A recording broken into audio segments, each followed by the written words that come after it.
And welcome back to the Voyages of here on Rook and Rasp. I'll pull up my script so I don't keep doing that. That was terrible. Um, we'll be following the story of the USS Serenitis as it continues its mission to explore the Gamma Quadrant. We're using the Star Trek Adventures RPG rules from Modiphius. As a reminder, we are in no way affiliated with Modiphius, we just really enjoy the game. I'm Matt, and I'll be running the game tonight. Joining me is Sean as Commander Rory Vallon, Rob as Lieutenant Commander Lonnie Bex, Phil as Lieutenant Commander Tobin Perrin, and Sarah as Lieutenant Commander Charlie. I promise you we have more than just lieutenant commanders on the ship. Um, hey, we've got those Cthulhu's there just underneath the chat that you're more than welcome to use. You can buy threat or momentum. You can beam up onto the ship. You can buy rerolls. Anything you want to do that allows you to go for it. We will be keeping an eye on those. And then there's a way to tip for making NPCs. If you'd really like to do that, please message us on the stream and we'll figure it out. Not quite sure how quickly I'll see it, but I will say something when I do. So let's go get started. I'm going to give you guys a captain's log, and then we'll get right into it. I'll give you set a little scene. So captain's log. We have captain's log. Captain, a lot of reporting. We have finished our rather dangerous missions and have been given some time to relax, scanning a new nebula that has been found in a nearby system. We will be taking time for the crew to go over drills and make sure that everything is top-notch in engineering after the last few travels. I look forward to spending time on the holodeck myself during this. So, the four of you have... Oh, hey, look at that. Thank you, Sergeant Wolf, for the threat. It's already started.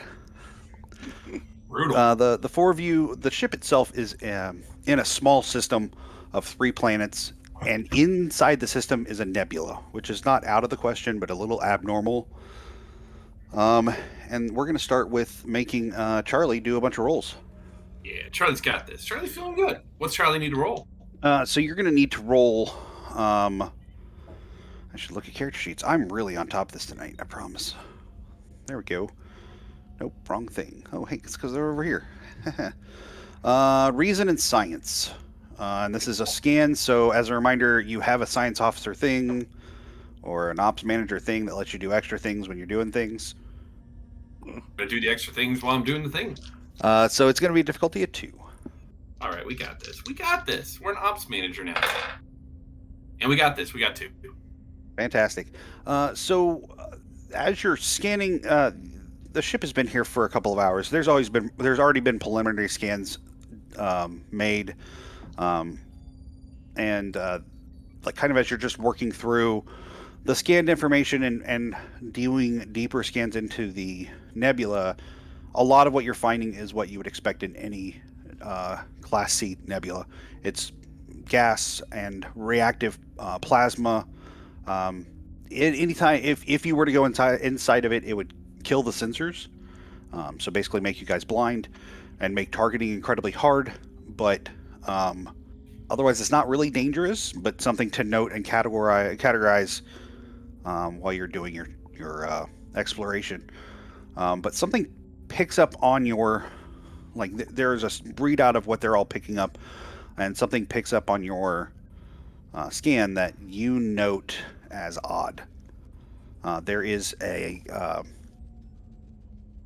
beryllium particle that should not be in this kind of nebula. That's interesting. Captain? Or actually, Matt, who's on watch right now? It's the first officer. Yeah, you see Charlie lean forward and be like, that's strange. What is a beryllium particle doing here? Sir? Yes? Can you come over here? I've detected something strange in the nebula. Really? All right. I thought, all right, cool. Why walk over? What do you find? There's a beryllium particle in the nebula, and it should not exist there, especially on its own. Is it a threat to the ship currently? No, I would say that we really don't know anything about it. It could also just be a stray particle cast away from a reactor or from ore, but it's interesting in that it shouldn't be there. Let's keep researching it. As long as it doesn't pose a threat. I mean, what's the worst that could happen? Dun dun dun. Yeah, that's when Charlie looks up and goes, "Well, a lot of things. We tend to have a lot of really bad luck as a crew. I suppose I could be saying, I mean, we went through time recently. We recently talked with a Dominion, like a founder. I got turned into like a weird like ape reptile once. That was weird. There was Flowers, the Borg. named Borg. Space, The space transmitted salamanders. through air transmitted Borg. That's the words I'm looking for. Cheesers. Yeah, these Galaxy class ships do have the worst luck, it seems like, as we explore. Charlie's he's gonna keep scanning it. Sure. Give me another reason and science. It's going to be a difficulty of 3 this time. I guess the ship can assist you if you would like. Will. Someone gonna roll for the ship or? I'll roll. Yeah, so ship's going to have a 13. And it's going to crit on anything 3 or below. 8. That's 2. 1. That's 3. Actually, 3. 3. Oh, so that'll put you guys up to 5 momentum. As you're scanning and getting your scan kind of down into the next layer of gases, you are picking up a large amount of beryllium. And the pattern suggests that it has come... It's almost making a sphere inside the nebula, deeper than you can scan. Still looking over Charlie's shoulder. I was like, is that an entire pocket? I'm not certain. There really shouldn't be anything in there that the sensors would have trouble going through. It's obviously strange, but it seems to just not show up. It shows up as a void on our sensors. If we move the ship closer, would we get better imaging with the sensors? Not into, mind you, just closer. I believe so, sir. So, do you pilot it closer? Or somebody pilot it closer? Yeah, I'm going to direct whoever's on helms to Fantastic. take us closer, but not enough to be in danger from them. Closer, but not too close, just close casually. Just right. So you guys, the Serenitis moves to just outside the nebula. And by that, I mean like 1,000 kilometers, which in space terms is still pretty just outside the nebula. Yeah. On another scan, Charlie, you're catching more of the same kind of sphere inside. It would be probably the size, from your calculations, assuming it's actually spherical, about the size of Jupiter. And there comes a point where the beryllium is actually dispersing your scans. Whatever the pocket is, it's the size of Jupiter in the Sol system. A massive amount of beryllium is being used to deflect our scans, but I don't know what that means. But this is an enormous pocket. This would easily swallow up the ship whole. I would have to recommend that we pause here. We do not get any closer until we can understand the nature of the anomaly.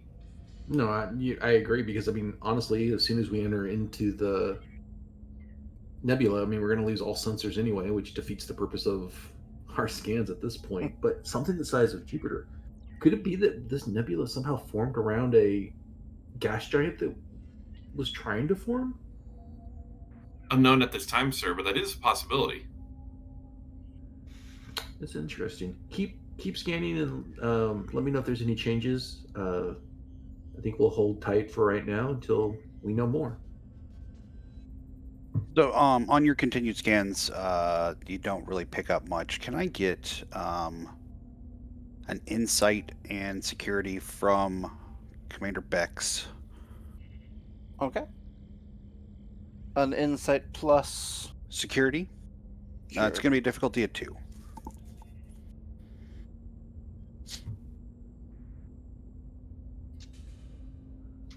All right. Do any of my focuses apply here? Oh, that's a good question. Surveillance. Surveillance. I have got 2 then. You got 2 successes? Yes. Fantastic. So you have in the past used probes to kind of echolocate in similar situations. With some tweaking on the probes, you might be able to get it to give almost like a burst of sensor readings before the beam can be dispersed. Okay. Do you suggest that to Charlie? Yes. Sorry. Yeah. No, that's okay. So yeah, we can. How long, Matt? How long would it take to make those modifications? Not very long. The probes already were set up for scanning. It's more of teaching it to do a burst scan instead of a long term one, and then kind of feeding that back immediately to the Serenitis. Then Charlie is on it because he smells a mystery. Don't So go you guys messing up my probes. Keep my eye on you. come back with scratches on them, and Tobin's gonna be all pissed. Like they're gonna come back. It's gonna be more like Charlie's gonna be like, I didn't know we were supposed to return him afterwards. You guys make a couple of quick modifications, not a whole lot of changes. And Lonnie, can I get you to give me a control and security roll to see if we get these placed just right? Control It's going to be a and difficulty of 3. 3. Yeah. And would this also use surveillance? Yeah, we'll say that works. All right. How many momentum do we have? We have 5 right now. 5. I Can we would get the like to ship go ahead assist? and buy one. Sure, that'll drop us down to 4.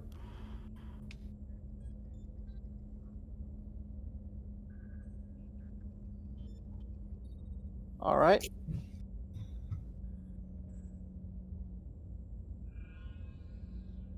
I got 1 success and 1 complication. Fantastic. So you launch both of the probes into what you think are the right positions.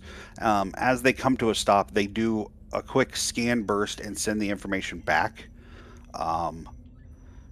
In the information that comes back, can I get, let's say, Charlie to give me a reason science, and then assisting Rory, you can give me a reason security. Not Rory, I'm sorry, Lonnie, you can give me a reason security. Reason security. None of your focuses apply, Lonnie. Charlie, not Only so got one. much. Then. Okay. Am I assisting in this? Yeah, just the one die. Okay. I got a success. Fantastic. So the information that comes back is not what you were expecting. What you gather, what the probes gather are that they are no longer on the outside of the sphere. Lonnie overshot and didn't compensate for some sort of gravity field inside the nebula. They are instead inside like empty space, and there is a planet there. Strange. It looks like there's some kind of planet on the inside of that nebula, which shouldn't be possible unless it was a rogue planet. But the probes seem to be in empty space.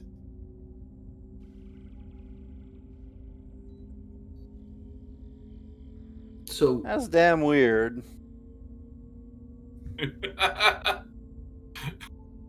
You sent my probes where? In space, that's where they belong. They're space They're probes. space probes. All right.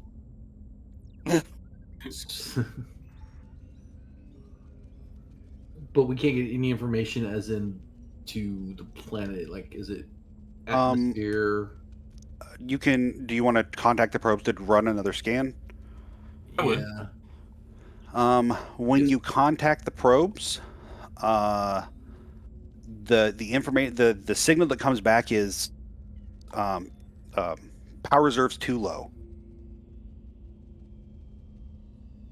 Is it continually dropping? It's not giving you any more information.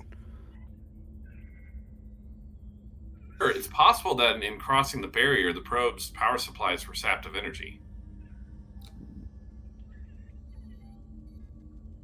Is it possible then? And I'm also talking to Tobin, is it possible to equip a probe with some shielding to see if we can negate the energy drain? Potentially. Observe. And first, I would like to have the drone run a self-diagnostic and send those reports back to us so we can analyze them. All right, let's see if we can get that. When you signal the probe, it does not respond. New phone, who dis? You just get, what's up? Are probes expensive? Like, how much do I owe 'em? Just 12 considering the space bucks. Considering the Federation has no monetary value. Yeah, they were like 35 We gold can press platinum. that's expensive for 35 gold. Don't worry, we those can just use them probes as a tax mean write-off. something to me. Probes mean something to you. I'm the engineer, yeah. Yeah. Tobin's down there eating lunch every day with the probes. They like those the flying and little robot things that can make any tools, but yeah. Oh, right. Exocom. Exocoms, yeah, thank you. Well, Commander, saying that I can't get my diagnostic report, yeah, I think I can try to give a self-shielding energy modification to the probes. It's either that or we send in a shuttle, but I figured the probe would be the easier option. With the size of the probe, the shielding is not going to be super strong, but it will be effective. It just wouldn't be effective against like phaser fire from a Oh ship. yeah, no, I'm not worried about that. I want to see if the energy drain will go through standard Federation shielding. Tobin, can I get you to give me, we'll call it a control engineering roll. Charlie, you can assist with the same roll, and this would be nothing you guys have. Oh, That's could the fine for focuses. I'm assuming Charlie is better equipped, but would the ship be better to assist in this? Charlie's going to be better by far. I reckoned, but just worth asking. Yeah. Got one. How Okay. many? It's a difficulty of 3. Difficulty? 3. All right. That was not what I wanted to hit. 2 successes. Okay, there's your 3. Fantastic. So you guys get it takes about half an hour to get a shield generator into the probe and like rewire everything and make sure the power works appropriately. Lonnie, can I get you to give me another control security? Sorry, you kind of cut out there on me. I'm sorry. Can I get you to give me another control security to launch the probe? All right.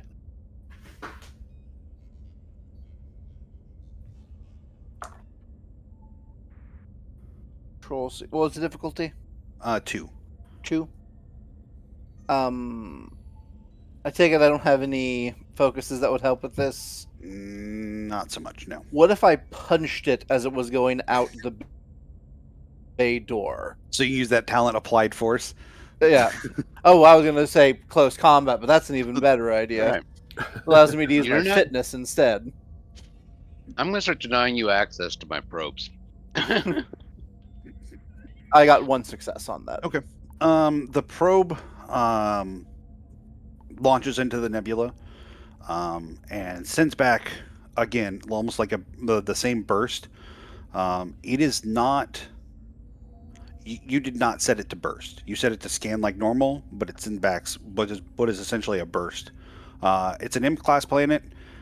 It is getting sun light and radiation from the star at the center of this system, as though the nebula and the beryllium is not causing any issue.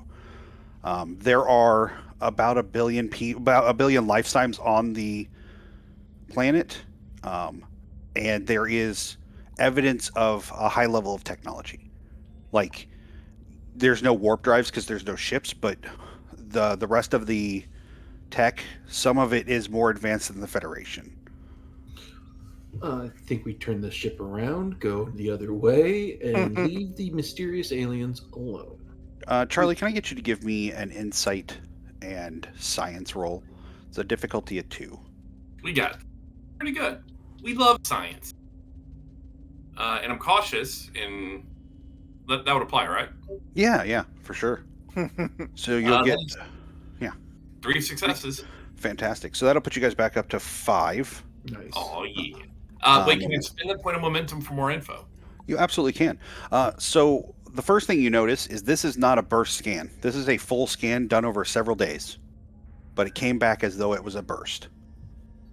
I'm not time travel again. I'm gonna get in so More much time trouble. shenanigans. Your third strike. The second bit that you get is that in the time that has happened, in the number of days it's been there, was mere seconds, less than seconds possibly for you. So it's it's just like a time is slowed down upon entering the bubble. Yeah. That explains why the power source for the probe is dead, because it's been there a long time. That would be a good theory. Charlie just says that out loud. He goes, there's some sort of temporal effect going on inside the bubble. It appears to be slowing down time. How much, I'm not able to determine right now, but that would explain what happened to the probe. Its battery simply discharged all of its power.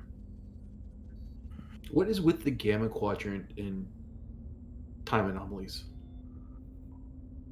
I mean, it is giant pockets of unexplored space. You don't have the Federation who just literally goes and finds problems. The ship chime, or the ship is hailed on screen. This is Artax of the third planet of the Orange system. We would like to invite you and whatever ship you're on to come inside the nebula and join us on our planet. Artax, this is the USS Serenidus. This is a pre-recorded message. Oh, again, my name is Artax. Charlie, on a quick scan, you see one of the Federation probes has been sent back out and has been clearly modified. For basically, the message came from the probe, and it's just kind of sitting still inside the nebula, but just kind of hanging out there. Modified our probe. They did, not me. They modified the probe. No one's blaming you, Commander. Is there a way that we can send our own message back to the planet? Because I do have concerns with that time dilation of going in. So from the time dilation, assuming it is stable and always the same, I'm just going to put that out there. I'm not going to do that to you guys. That would be funny, but not that funny. The time inside the bubble is, for every few minutes here, is probably a much, much longer time there. So even if you went in, you came back out, it'd probably be like 30 seconds most. And you would have had to have spent quite a bit of time there. Gotcha. So, yes, you can do that. You're just not sure what that will look like. I'm going to look at my officers and be like, I am definitely up for this. We have an invitation. They could have never said anything, and we probably would have just moved on. So I'm for going forward and meeting a new possible ally. Obviously, hopefully, not Dominion related. This seems like a time warping effect and not a time travel effect. So I don't think this will be my third strike. So I'm in. Yeah, from what we're seeing on the probes, you're right. We'll go in. We may spend 8 days there, but come out 30 seconds from now. Are you taking the ship in? No, I think we'll take a runabout. Okay. I don't want to risk the civilians. Besides the 4 of you, are you taking anyone else? Almost defaulted to Minkler, but I don't think we want Minkler to go on our adventures anymore. No, Minkler complicates things. Do we want to bring Levram? Might be a good idea. He's security, so and Starfleet intelligence, so that might come in handy. Yeah, I think we'll bring Lovren with us as well. So the 5 of you get into the runabout. I assume, Rory, you're piloting. Oh, Yeah, you're Rory. Yes. So as you launch the runabout and fly towards the nebula, I need you to give me a daring and con check. It's going to be a difficulty of 4. Evasive action does apply. Okay. It's gonna get choppy, so everybody hold on tight. I'm going to buy a dice as well. Sure. That'll put it down to 3. Okay, so I got a 4, which is below con, so that's going to be 2, 3, and 4. We're good.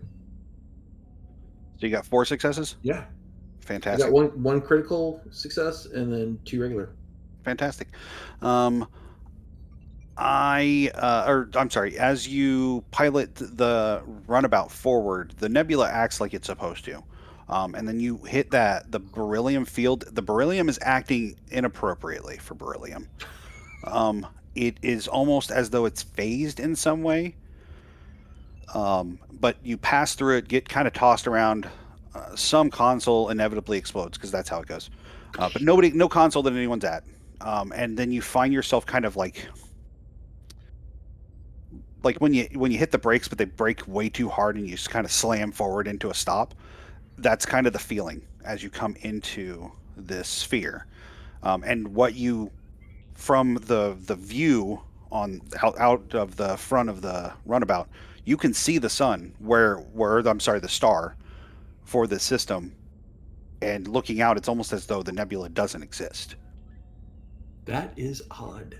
You do also pick up 2 probes that have been there for a while, have been powered down, and got no battery left. I assume you scoop up. The probes. Yes. We'll detour to get your probes. Yes. As you come in or closer to the planet, you're hailed again. On screen. So before you is a humanoid. The skin is almost like a copper red, and the proportions seem elongated. Just like a longer, kind of taller head, longer arms, almost like wider in the chest as well, but otherwise look relatively human-like. And he says, "Greetings. I am. Oh, you know what? I should get a name generator up because I'm not going to remember these. Artax, wasn't it? Nope, it's not Artax. He's dead. He's dead. Monsters. They killed him for contacting us.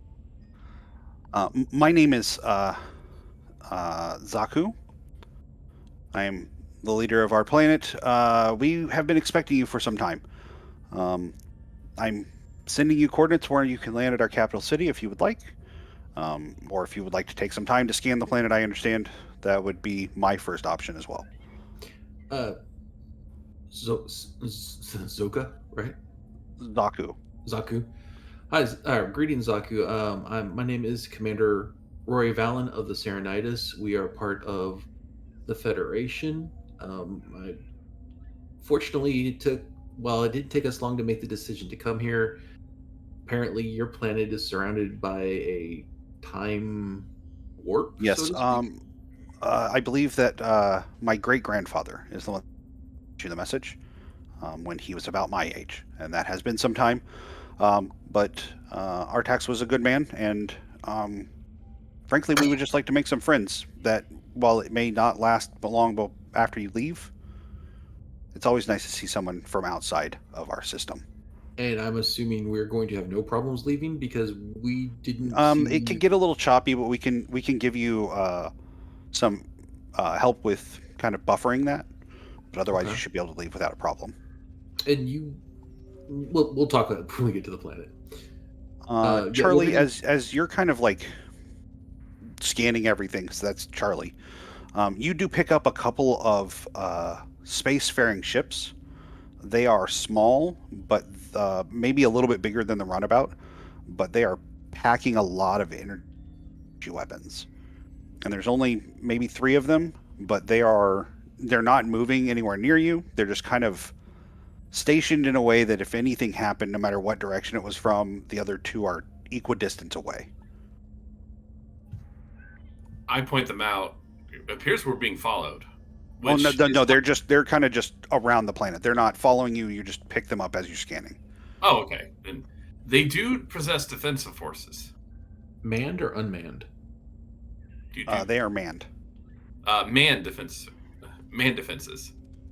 Commander Bex, please, this is a mission of peace and friendship, but please keep an eye on. I'll keep an eye on them. Commander, from looking real briefly at the sensor readouts, if they fire, they're going to get maybe a second shot before the runabout's destroyed. It might even happen on the first shot, depending on how hard they hit. All right, so I am. My hand is hovering above the shield button. Fantastic. Sort of Are they more have it maneuverable? set configured to shields at maximum, but Did you say are they more maneuverable? Is that Yeah. what you- Can we get any idea of maneuverability? Like, could we outrun them? You don't see a warp engine on them, but their impulse engines. You'd have to see them powered up all the way, but given the weapon tech, it likely would be very similar. Well, we could always try a warp escape. I'm not looking forward to hitting that beryllium boundary going at warp. yeah. Are you going to spend time in above the planet taking more scans, or do you want to go ahead and land? I'll defer to Commander Charlie. I think that is within their wheelhouse. The information may prove beneficial. Charlie would be doing, I guess, what we'd call a polite scan.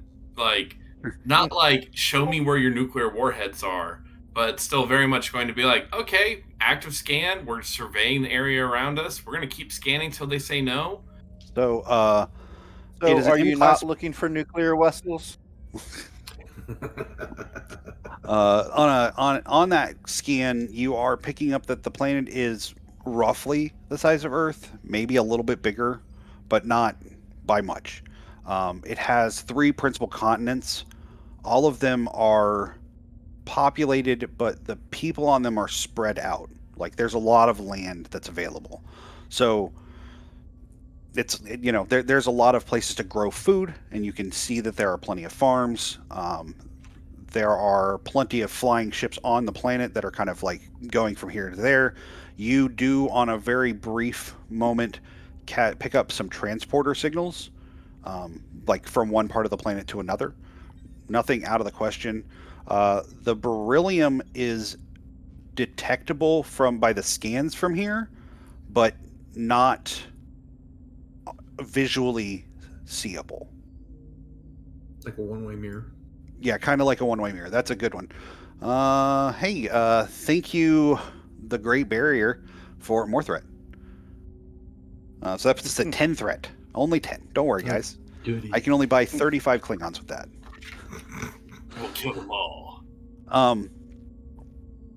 Yeah, a lot of what you're seeing is lots of space, lots of food.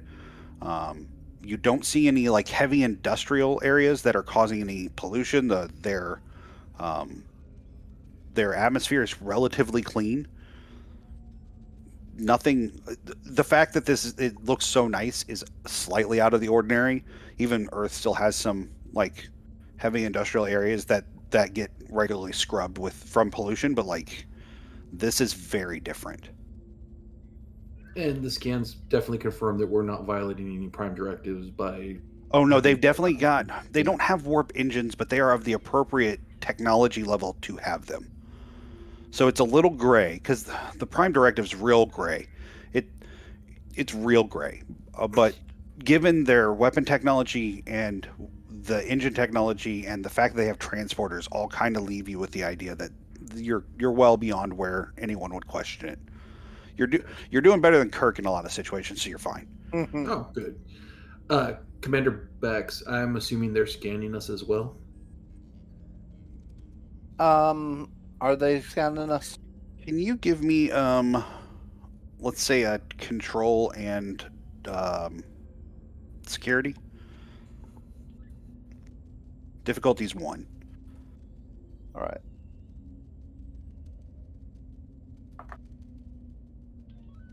That would be 2 successes. Fantastic. That'll put you up to 4 momentum. That's not a 4. That's 2. There. Now you're at 4. If they are scanning you, you can't tell. Nothing seems to be actively scanning you from the system or from the planet or from the ships. Mm-hmm. Yeah, it looks It's also like possible they that their are... scanning technology is high enough that it was a quick look and then they're done. Yeah. So it looks like they are not currently checking us out, but that doesn't mean they didn't do it in the past. Agree. Also, with the weird time dilation, while we were warping in, they might have had plenty of time to scan us while we were coming. The technology is definitely advanced in some cases. All right, let's follow their beacon into the main town, and everybody be on your best behavior. As you kind of fly down over parts of the planet, get a closer look visually, it's a lot of what you would expect on like an idyllic Earth. Plenty of forests, plenty of plains. There are farms, but they're not overwhelming anything. You do see some what are clearly herd animals that have been sort of pinned, as in like they have miles of area to roam that before the fences. The cities are built wide instead of tall. So everybody's got a lot of elbow room. And as you kind of land in what looks very much like a spaceport, there are other ships there about the same size as the ones in orbit, another dozen or so, that no one's guarding, no one's really looking at. They're just kind of hanging out. This is a planet that hasn't seen strife in quite a while. Everybody be on your toes. They're too As peaceful. Got it. As you finalize your landing, you do see a couple of people walking towards the ship. One of them is carrying a tray. And as you kind of exit out, oh no, we didn't bring a gift. Yep. Are the runabouts the size where we would land them on a planet, or would we beam down? You'd land them on a planet. Okay. So comparatively, shuttles are like a van, and runabouts are like a small bus. So they're bigger, but not by a lot. And they've got some room to move around. You do have a replicator on the runabout. Like you could replicate something if you wanted to make a quick gift. It's not out of the question. Commander Charlie, go replicate something real quick over something that defines the Federation. Charlie goes, I'm sure we've got like this. Starfleet has to have like a catalog of like standard gifts. Like, go pick one out. Here's a nice fruit basket for you. Yeah, or like Pepperidge Farm meat and cheese tray. No, I was thinking like some kind of like statue or something, like the golden discs that were supposedly like the Voyager satellites. Like Gorgon? Came back with Viger? Well, yeah, but like there's got to be like some kind of first contact item that's typical. You just power up and ask for the first contact bag. Pretty much, yeah. Just a gold. It looks like a. It looks like an Oscar, but it's Kirk. Yeah. Picard be the better choice. It's already bald. It's you said Pepperidge Farm, and all I can think is, do you remember Artax? Pepperidge Farm remembers Artax. So you guys gather your the hive or the Federation basket, and descend out or come down out of the ship, and standing in front of you is Zaku, and then next to him is a little bit slighter of a man. He says, "Greetings, Commander. I'm of course Zaku. Zaku, this is Kosla, and we welcome you to our planet. Our official greeting ceremony is short, if you'll indulge me." And Of then course. The Kosla steps up. There's a glass container with clear liquid in it that he pours into 2 cups. He hands one to you, and he says, "For life and happiness to you and yours." And he holds up the cup and waits for you. And when you don't move, he goes, "Just you want to tap it on mine." What? And then he drinks his, and kind of motions for you to drink yours. Wish me luck, guys. Dude, okay. It is. You know how sometimes you have really nice water that has that sweetness to it. Mhm. It's like that, but the sweetness is both intense, but also kind of mellow. It hits you really hard at first, and then just kind of sticks in your mouth without cloying. It's just this kind of really nice feeling, and then for a second, you feel like a tingling of oh, that's alcohol, but it almost automatically goes away, and you feel very clear-headed almost immediately. No burn. No burn. None of that astringency. That was pleasant. Thank you. From our scanning of your probes, I believe that would be something you would call alcohol. It is. I definitely felt a little bit of the kick. It is probably one of the best I've ever had. Is your interesting? Well, I appreciate your compliment. Welcome to our planet. We are very happy to welcome you. It's been some time since we had visitors. I appreciate. I'm sorry, Zaku. Is there a formal title you have? Are you the leader of your I am planet, first. your grandfather? First.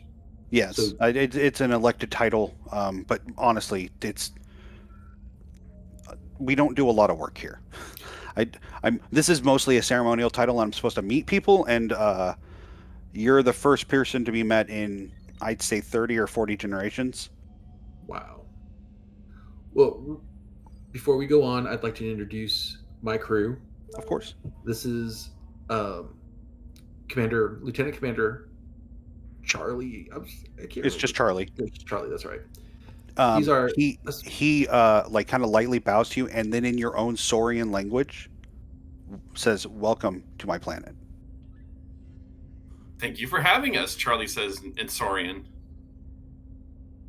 How did you know my language? Was I not the first Saurian that you've ever met? It's in your database on your ship. I wasn't aware you could access our database on our ship. So when you came through the sphere, you were here for 3 weeks before you became aware that you were here. On the runabout, you mean? Yeah. Wow.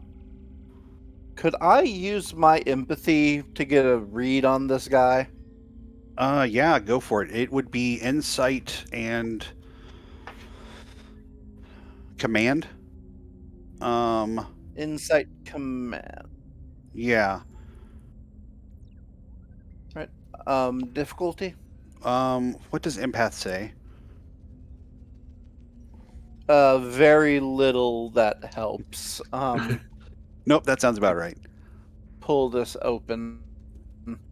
Basically that if there is confusion or someone who is resistant to telepathy, then there will be a roll with a difficulty, but it doesn't say what that roll is, nor does it say what that difficulty should be. I am Give me just a second. I'm actually reading up for it. Okay. What's fantastic, listeners at home, is that there is a website. If you look up Star Trek Adventures Character Generator, that has a list of all of the talents. Yeah, so let's call it a difficulty of 1. Okay. That is one success.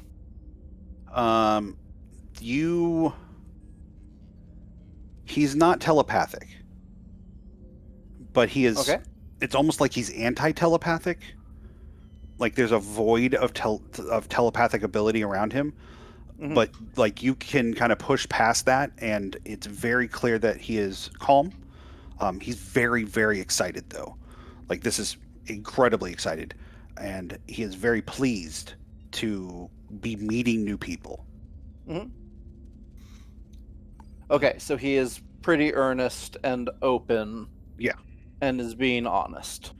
However, with whatever barrier was kind of there pushing against you, it's also possible that he could be hiding things.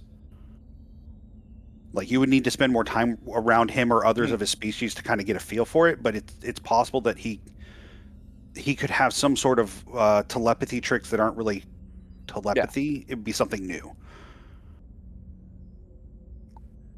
Sorry. I'm going to make it as difficult as Troy always made it every time. As all that's going on, I'm going to turn to Commander. This is our Chief of Security, Lieutenant Commander Bex. He's responsible for our welfare of our ship and crew. Yeah, you can just call me Lonnie. And you are. I'm going to guess you're not telepathic, or I would have already kind of picked that up. But I'm getting something you seem sour. And that's not the right word, but I'm sensing sour. Yeah. I'm what's known as a betazoid. We have a sort of empathic link that connects us. That's what that is. Oh, okay. Okay. Yes. It's a pleasure to meet you. And last but not least, this is Lieutenant Commander Perrin. He is in charge of keeping our ship running and getting us across the universe in our explorations. Engineering. I would be more than happy to give you a tour of one of our ships if you'd like to have one.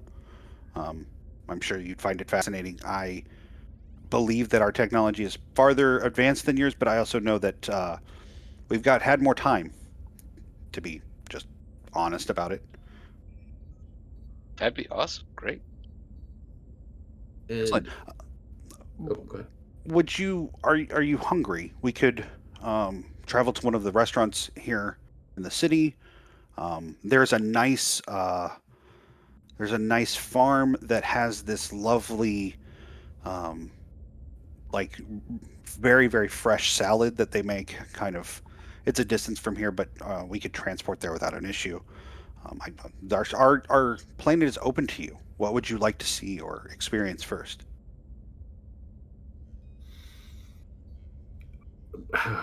What do you suggest?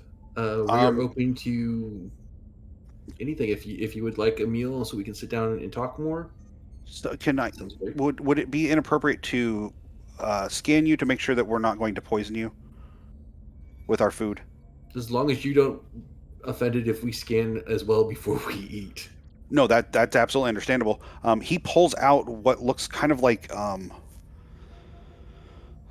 it's about the size of like a ping pong ball, but it's kind of more egg-like. I guess it's more like an egg. He pulls out an egg.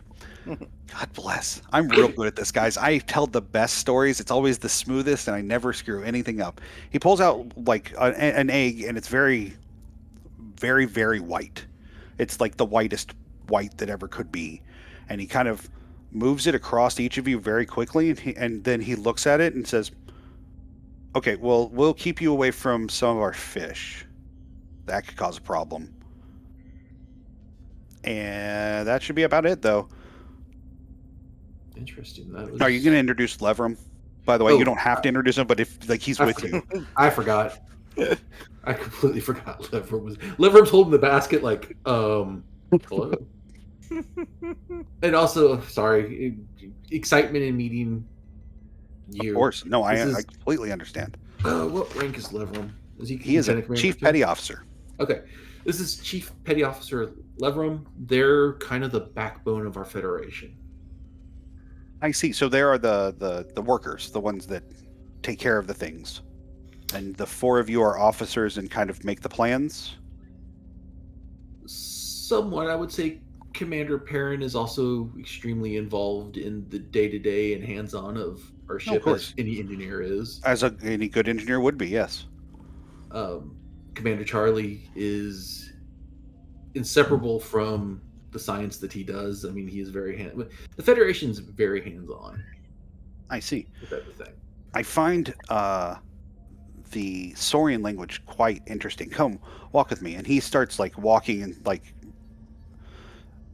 Charlie, you don't feel any invasion in your mind. You just get the sense that walking next to him would be where he would like you. Oh, And Charlie scribbles that down on a pad. Like, there's no impulse necessarily, just a, like, you understand this about that person kind of thing. If you don't mind me asking, your species, is it latently psionic? I think our scientists suggest that we were at one time telepathic and that it fell into like a dormant gene, but that it has expressed itself in other ways. One of the reasons our society works, we've studied others when we meet people or when we meet other societies. We have a sense of intention, and I wouldn't say it would be like Commander Bex's empathy. Just we project the things we want to the other person, and it makes it much easier for unneeded conflict. Well, that's interesting. Almost like you have a telepathic hive mind. That would be, I would say maybe. I hadn't thought about it that way. Are you experiencing anything that I should be concerned about? Oh, I just got the sensation that you wanted me at this specific spot as we were walking. Oh yeah, I wanted to talk to you about your people. That's fascinating. There are so few of you in your Starfleet, as I understand. At that point, Charlie's just going to launch into a whole rant about it. Like, oh yes, but actually, the Saurians, we were an interstellar species for centuries. In fact, almost as long as the Federation has been. In fact, the Great Saurian Armada was once a feared but well-respected starfaring armada throughout the entire galaxy. He not only looks fascinated, you feel that he is enjoying what you're talking about. Like he is drinking in knowledge. That's what he wants, and he asks questions that are appropriate as the seven of you walk, and kind of continue your way back. Kosla kind of falls not back behind, but back away enough that Zaku can speak with Charlie, and kind of ends up back with Commander Valen, and he says, "You are the first officer on your ship. That means you're second in command."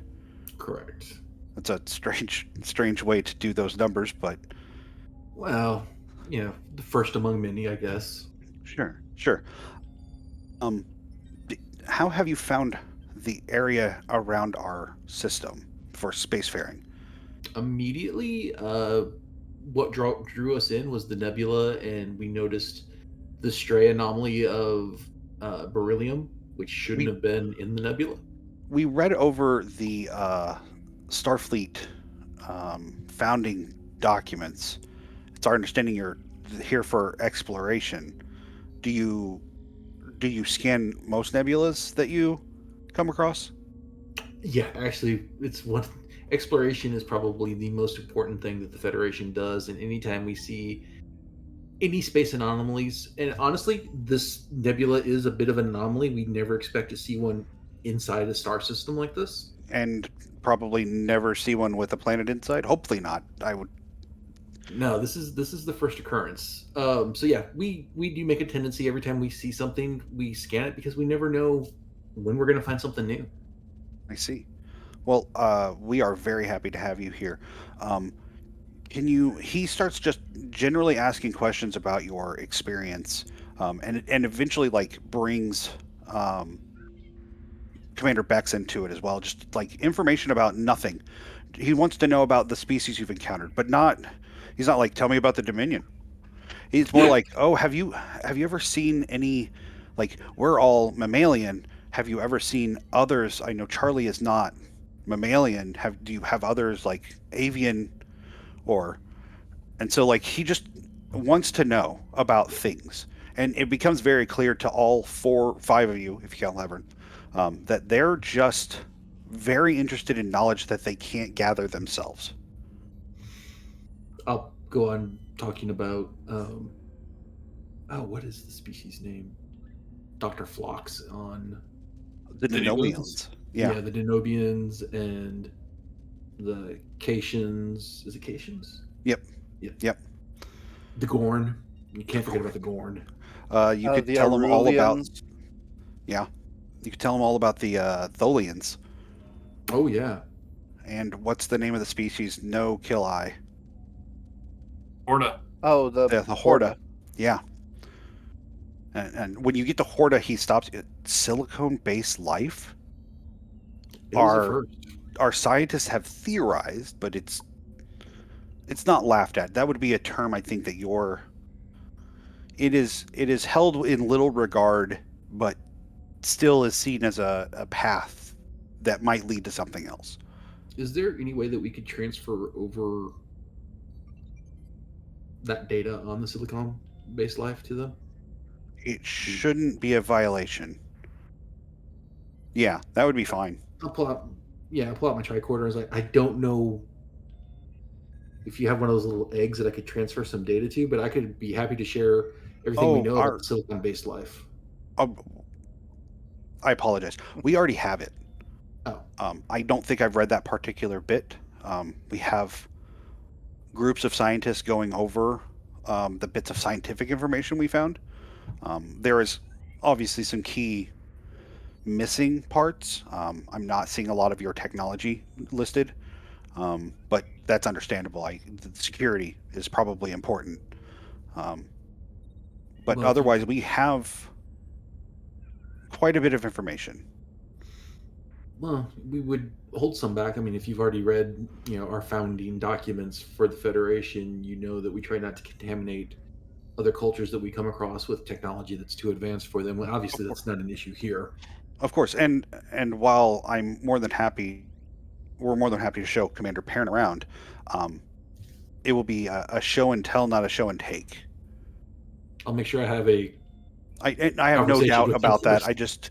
We also abide by not polluting a species' natural progress. Well, and you're aware that engineers are more of a ask forgiveness rather than ask for permission. But I'll make sure that he doesn't touch what he's not supposed to. Like most engineers, he probably, Commander Perrin, I'm sure that you have a very healthy curiosity about technology. No, I think you muted yourself.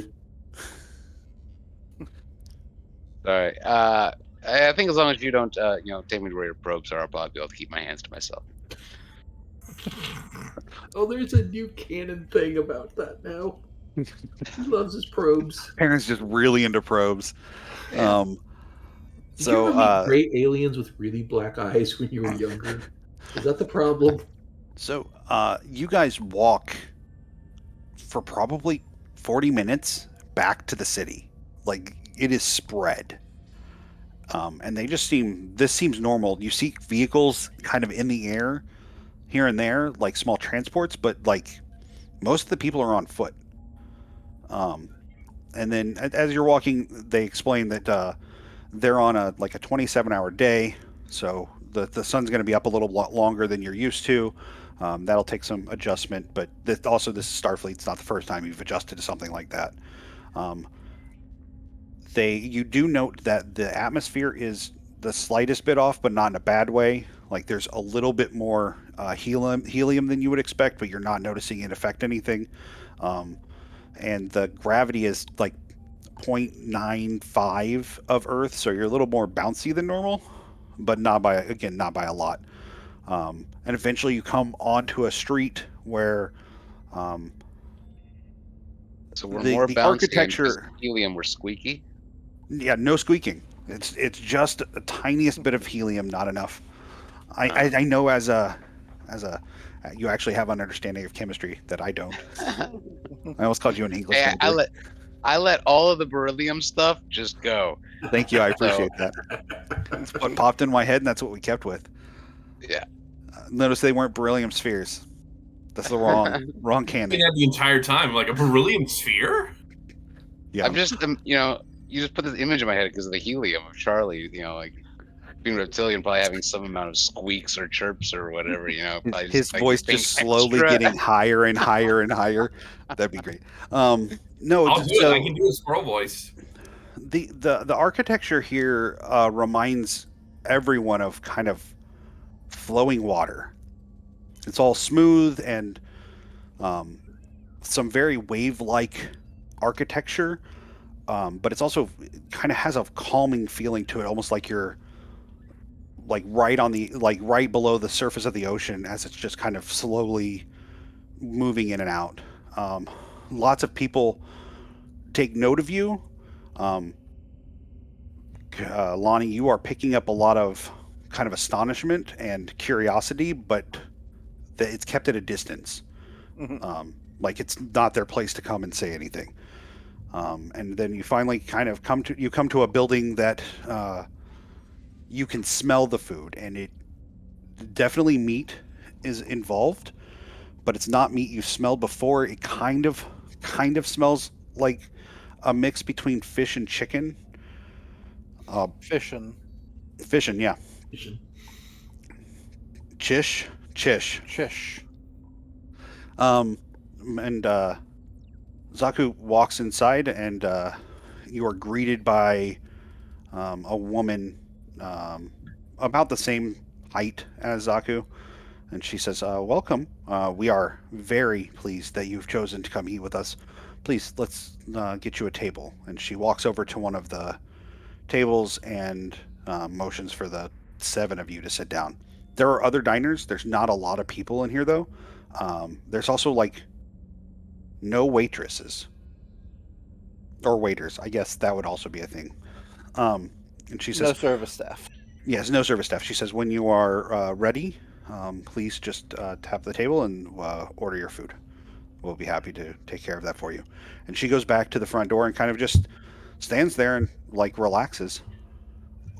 As you're kind of tapping at the table, Zaku says it's actually this right here, and you see like this kind of raised hump, but it's very kind of covert. And he says, "Would you? I could tell you all about all of the meals, all the dishes, but the chef here is really known for a dish that I would like you to try before I tell you what it is. It shouldn't cause any harm. We've already scanned you. If you would like, once it comes out, you're more than welcome to scan it as well." I'm game. Tobin's just kind of like, yeah, but is playing with the table. Trying to, like, get into the settings and. Yeah, I'm game. So he hits the table, and he says, "Could I have 7 of the chef's specialties?" And you hear, "Of course," from the other end. And it will be just a few minutes. And then, like the obvious like communicator goes off. And as you're sitting there, Zaku says, "The experience of this, I'm very interested to watch someone experience for the first time. It's something I grew up on." Something my mother and father made for me quite often. I know that Kosla also had a very similar experience. It's a very popular dish, and it's also an experience. So, just enjoy the experience. And you talk a little bit of small talk here and there. They're just all of the questions they have, and Leverin does pipe in when he needs to. But all the questions they have are just fascination with where you've been that they have not been, and what you've experienced that they have not. So I am curious if you don't mind me asking. We did notice in our scans that you don't seem to have any type of warp technology. We did. I think we technically still do. I'm pretty sure that we could make something like your warp engines, but where would we go? Out there. But as soon as I would fly outside of our sphere, my grandchildren would be born. It would be too late. Why leave? Why leave here?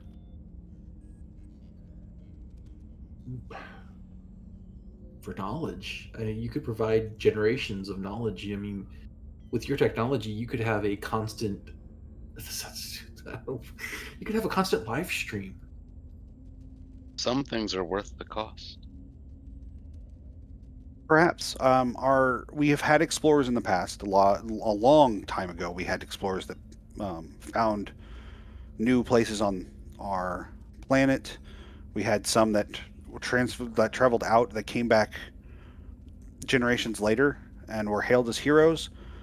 But there came a point where I think my people reached an understanding that out there is not worth the loss of in here. And it's been a hard realization. And this has been this way. This time dilation, this time warp, this has always been there. For as long as we were aware of the idea of space travel, we have had. There were times when we would launch rockets, I think similar to how Earth did, that would go out to a certain point and then we couldn't see them anymore, and that led to a long time of no space travel. And then once we were aware of the situation, it was rare. Just not something that my people have had a lot of interest in. The table chimes again, and then in front of each of you, a plate appears. It's clear transporter technology. Most transporters have a beam that you can see. There's almost like wisps of smoke that is the beam, but it's not very thick. It'd almost be like the wisps of steam off of like a boiling pot. That's how thick it is. It's not really much there. And before you is a piece of orangish meat in like this bluish, looks like gravy with something that looks like mashed potatoes with it. And he says the proper way to eat this dish, and he picks up a fork, is to scoop up a little bit of this mashed potato-like substance, if I'm going to help you understand this. And then you're going to stab into the meat and pull that piece off and put all of that in your mouth at once. You want to make sure you have some of the gravy on it as well. And then he does that, and so does Kosla. Levrum's just like, fuck it. Yeah, I'll go to town on it. Does anyone not eat? Or if you want to scan, that's fine. There really is literally nothing wrong with the food. Well, I was going to ask Commander Charlie to give everything a quick scan to make sure. Oh yeah. See that where he's just scanning it, just Yeah. So I had said this picture that Charlie's scanning it as Lonnie's. Constantly. Yeah, just so scan it as it's going up. The all of the food is relatively fresh. You would have to guess that it was all the last couple of days that it was harvested or butchered. It's all appropriate. None of it has been synthesized or replicated. It's of a temperature that should be appropriate for everything. You're not detecting any parasites or diseases. Nothing. No like chemical imbalances that would cause a problem. There is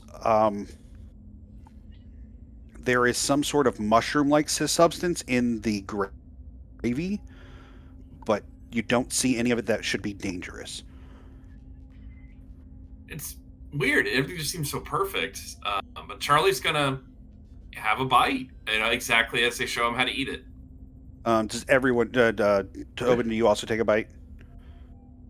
Okay, excellent. So as you all take a bite, Everyone make con saves. the sense of a warm ocean breeze comes across you, and you can smell the ocean for a minute, and then you hear the ocean and can almost see it. You can tell you're still very much where you're at, but it's almost like your mind is overlaying this experience on top of that. And there's this sensation of like the most calm, satisfying day you've ever had. And then it almost immediately goes away. I look at everybody to Oh, gauge their reaction. Zaku is just like watching intently with like this weird smile on his face. And he says, "Isn't that fantastic?" Every bite is like that? Every bite is a little different. I have experienced days in a forest. When I was a little kid, I always hoped for a day on a mountain. But once you eat it for the first time that day, it sticks that way until your body has gone through a sleep cycle. That's It's really amazing. fascinating. Charlie, are you scanning yourself? Probably. So on a quick scan, you do note that there are small, very small levels of hallucinogens in it. Now that you're seeing it, but they are Yeah, mushrooms. they are made in such or the chemical sequence is in such a way that like the body breaks it down fast enough and neutralizes it. That's why it comes through so quickly. So it's a planet of people who they feel like time just passes like super duper slow on the other side of this haze that we pass through, and they're all open minded and just like their food, like thanks to the mushrooms they added to it, it takes you to a whole other level. We're at Woodstock, aren't we? We're at Alien Woodstock. There's not a lot of rain. Yet there's not a lot of rain yet, or we're at Woodstock '99, which not better. All I know is that Lonnie right now is just vibing on everyone else's mellow. Yeah. Oh yeah. Lonnie, can you give me a control and command roll? You know what? No. Let's do control and half of your insight. Control and half of insight. Yes. Okay, difficulty? No difficulty. We'll just see how this goes. Ooh. All right. That is 2 successes. Okay. So for a minute after you eat and he's kind of explaining the situation, you watch Kosla take another bite and you are buffeted with his experience. And not in a violent way, just like it kind of flows over you. And then you are starting to pick up the other restaurant patrons, and then for a moment you're like, oh, this is too much, and then you realize that you can just push this aside. You could still experience it if you want to, but you can shut it out as well, and just kind of keep it outside of your active thoughts. Okay. Yeah, I think he's gonna stop eating. Okay. Yeah. So Kasu, or no, I don't remember his name anymore. Zaku, that's his name, and Kosla. I'm just gonna smash them together.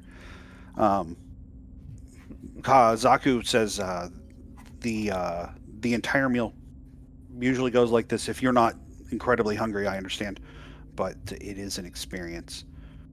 There are only a few dishes that act like this, and they're always cooked with a type of fungus that we find in forest in the western continent. We also make alcohol from it. It's a different experience, but also still an experience. I can imagine. This is amazing. We'll take another bite. Levrin is over there and has like eaten everything and not licked the plate, but you know when you don't want to lick the plate, but you use your fork to kind of scrape all of the bits of gravy and then keep eating that? That's what he's doing. And I don't remember if all of you remember what Levrim looks like, but he looks like he's been through like a hailstorm and is an old grizzled cat man. Like he is, he's like that very like beaten up security officer that's seen everything. Levrim, manners. Just chasing that singular piece of dopamine from this meal. Yeah. When you say manners, he's like putting the fork to his mouth and kind of shrugs and puts it in his mouth. He leans over, Commander. He says, "When we get back, I'll report to the brig if that's okay." You don't have to report to the brig. I think our guests are actually appreciative of, I guess, your enthusiasm for the meal. When he says that, it is the first time you've ever heard it from him, but there's almost a purr in his voice. That you've met other Caitians and you've heard them purr before, and it's usually when they're really happy. Levrin doesn't purr. Ever. Ever. Is he literally lost in the sauce right now? A little bit, yeah. Like, you've been in conversations with Captain Halada, and she has purred. Like, just very happy about new crew and stuff. Levrin never, ever purrs. Right. You okay, Chief? Oh, I apologize, sir. I believe I'm happy. That's perfectly fine. I just have never heard this particular emotion from you before. It's not one I experience often. Then I'm glad I brought you along. I am Hopefully- very happy you brought me along, sir. So yeah, the meal goes fine. Everything seems kind of cool. Okay, so where's the slave trade? Where's the oppression?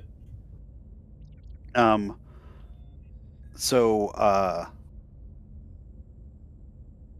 Commander Perrin, as you're kind of sitting there, you are finally, as you've kind of gotten through the meal, you are also starting to feel ideas from the people around you. You know that Zaku wants more information about everything. Kosla is very, very interested specifically in other cuisine, but has not brought it up at all. But you're just getting that feeling, because your species is also sometimes telepathic, especially with how the I'm going to say worms, and that's not the right word. How the symbiotes act with your like your bodies. So that's not out of the question, but it's also not something you've experienced before. You've never been joined. So yeah, you guys eat the meal. They serve water. That again is just kind of like, it's not been filtered. It's actual real water that doesn't have that after taste of having been like overly filtered and processed. And after everything's done, Zaku says, I read about a drink called coffee. We have something similar. It's a lot more bitter, though. I don't know how each of you would feel about that.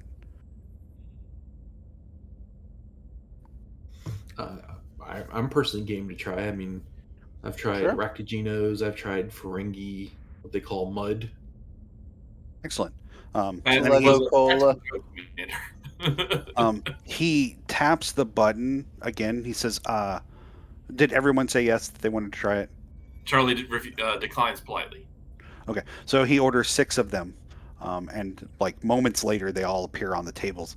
It is like when you look at it, it is dark, but it's like a dark purple. And he lifts it up and he says, I don't normally put anything in mine, but we can provide sugar or milk. The milk might be a little strange. It's got a spice that I don't think your milk would have. You know, I'll try it like as is first. Yeah. So much like when you eat a warhead, that level of sour Oh, is the level of bitter in this Ooh. drink, and it is jolting. You know what? I think I might try that milk. Both Zaku and Kasala like chuckle a little bit, and then he touches the thing and he says, we would like some milk, please. And on the table is just a white milk. As you pour it, you can see flecks of red in it, though. Oh, why do I feel like it's a Soylent Green situation? shrooms. telling you, it's gonna be more shrooms. It's just shrooms. It's just the shredded shrooms. Don't worry about it. Mhm. Good old milk shrooms. Yeah. When you try it again with the milk, the bitterness turns into almost a chocolate flavor. Hmm. And the milk is spicy like a habanero without the seeds. So not super spicy, but a little bit of a zing, and just kind of like that with the chocolate is really quite tasty. I really enjoy this now that it's mellowed out a little bit. I find it too. I enjoy the bitter. I know others don't, but that is one of my favorite experiences outside of the dish we ate. Thank you for sharing. Of course. So, would you like to tour our city? I'd offer to show you my offices, but they're not impressive. I don't host a lot of people. Um, I'd be happy to show you the ships we have or some of our manufacturing facilities. Whatever you'd like to see. We'd be happy to have you here as long as you'd like. I am curious, though. I mean, you've been here, you say, for countless generations. This planet could hold so many more people. Do you have some kind of population control? Do you have some kind of... There was a period several centuries ago, several centuries. So, I'd say close to 1200 years where our planet had a population and pollution issue that we came to understand was too dangerous for our planet. A lot of personal people, a lot of our people made personal choices to not have children or to only have one.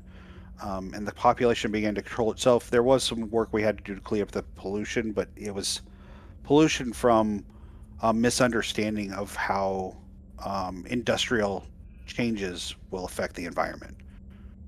No, yeah. And since then, our population doesn't grow much. We like our space. It's beautiful. There's no need to be on top of each other. So we've kind of just made sure that our population doesn't grow, but it's not a mandate. It's everyone does what they think is best for them, and it just happens to even out. We haven't seen a real population growth more than like 200 or 300 people in several decades. And your lifespan is... I'm 35. My father lived to be 112, which is about right. 130 is considered impressively old. We have record of someone living to 170, but that's been 400 years ago that they passed away. But mostly between the 110 and 130, somewhere in there is usually when people pass away from natural causes. Our level of disease is relatively small. We still have typical colds and flus, I think was what you would call them, but we have a lot of treatment that can handle them, and we've learned a lot about medicine that would be helpful for that. That's kind of been our process. The lifespan is about equivalent to a human, correct? Now? Maybe Humans are a little a little longer. Like the 170 is a lot. Right. 130 was the age of definitely not Dr. McCoy on the first episode of Star Trek, The Next Generation. Whatever they named that character. But like he was like 130 and was like about to die. So it's a little bit longer than humans. But Charlie, just from a quick calculation, that nebula and the beryllium is probably causing the radiation from the sun to be lessened, which is part of the reason people die from old age. Just their chromosomes get kind of blasted away from radiation. So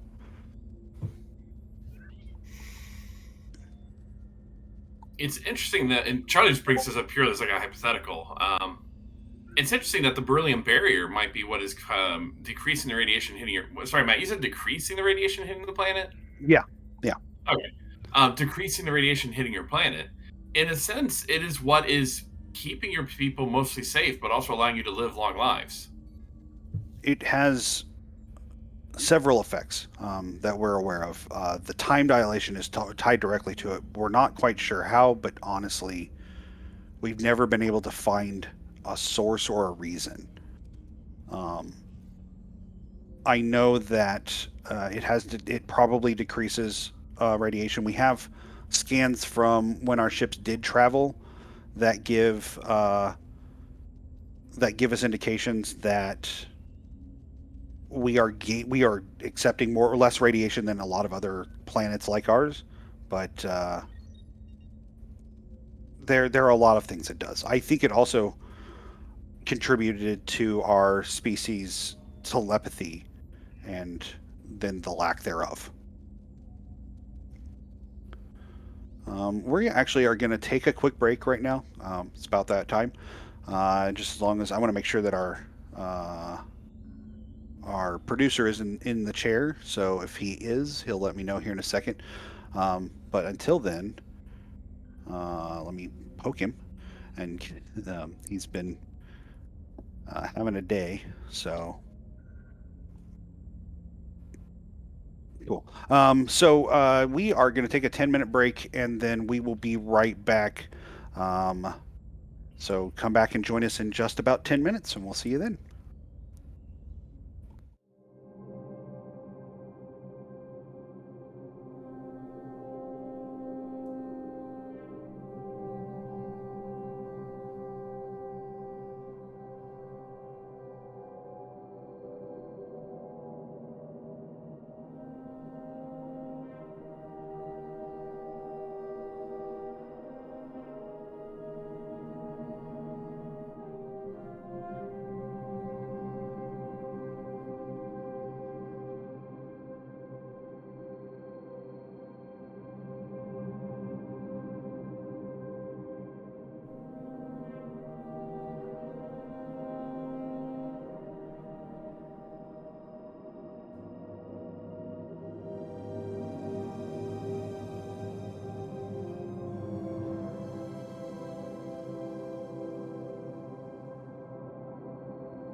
and welcome back to the Voyages of here on Rook and Rasp. We're on a planet of hippies, and we're all getting fed mushrooms, which is literally my story so far. So that's cool.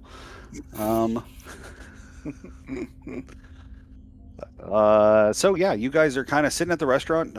He's been answering questions, but are there things you want to see, or are you just more concerned about how is this going to bite us in the ass? Which is fair. I'll be. This place is Okay. too perfect. It is. It's very disconcerting. Tobin, Yeah. wants to check out, ships and whatnot, but also knows you don't split the party. So, Sure. and that's I just mean- good, away team etiquette. Yeah, we're, as far as I'm concerned, we're having just a pretty cool time with some interesting folks. Okay. Okay, Uh, and real quick, before anybody does it, don't go running to catch a ball and fall through some flowers. Also, don't step on the flowers because they will kill you for stepping on the flowers. Yeah. Kosla looks over at Tobin and says, we offered to show you a ship. Would you like to do that? Imagine that there will be in time, but for now, I think that remaining with the rest of my party and Oh, I'm more than experiencing happy what for we have. all 5 of you to come with me, or come with us. Like that would. I am not afraid for safety, but I'm afraid for sanity that the people here might ask a lot of questions if any of you were by yourself. It might be overwhelming. So, Commander, I don't mind seeing a ship as well. So, it's a bit of a walk. I think we took that walk already, but would you be interested in teleporting there? Love to experience your transportation technology. I'm wondering if it's very similar to ours. We use a pattern buffer. Excellent. I'm just curious if we use the same Touches his pattern. chest, and he says, 7 of us to the ship, please. And unlike the regular teleporting that is a little disorienting and kind of feels like you're being pulled apart, this feels like you've been scooped up by your butt and just like scooched over somewhere. If that makes sense. And then you're just standing in front of the ship, and like the little bits of smoke are going away. that Commander Charlie, did I feel this correctly? Did you all feel this correctly? It didn't feel like we were Yeah, that was, deconstructed. That was interesting. How did you transport us, let me ask? You're still using matter reconstitution to transport, aren't you? Yes. We use a different technique. We have the ability to open a tunnel and place someone from one side of the tunnel to the other. I believe your term for it probably is space folding. Did he just say that they somehow created pocket wormholes? That or miniature warp drives. 6 of 1.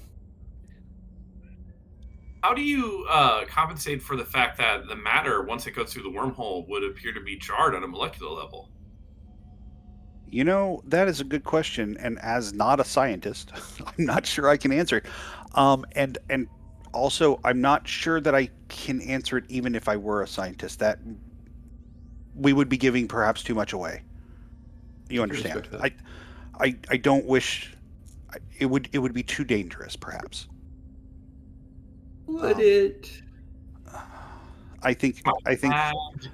believe you have a directive, a prime one, if it were, that says it probably would be. I think we both know that it causes more problems than it solves. In the Federation experience, it always has. And Tell that to Kirk. This Kirk gentleman I would like to read up on. I'll take a note of that.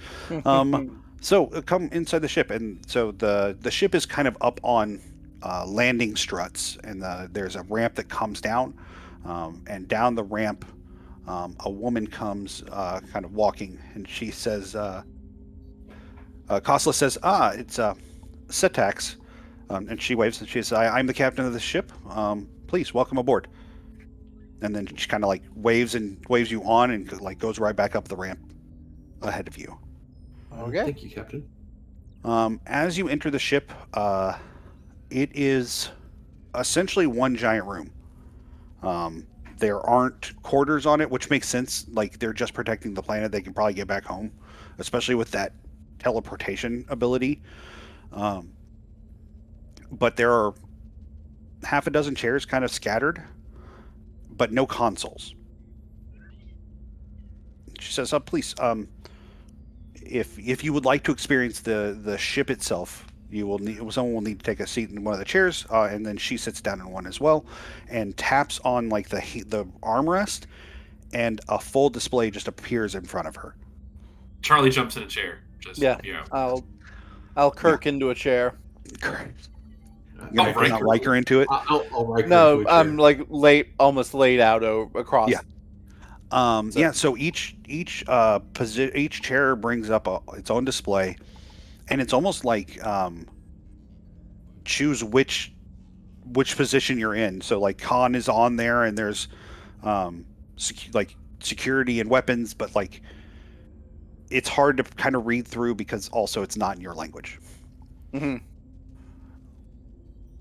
I'm assuming they have things grayed out that we can't trigger, such as weapons and things like that. I mean, No. Oh wow.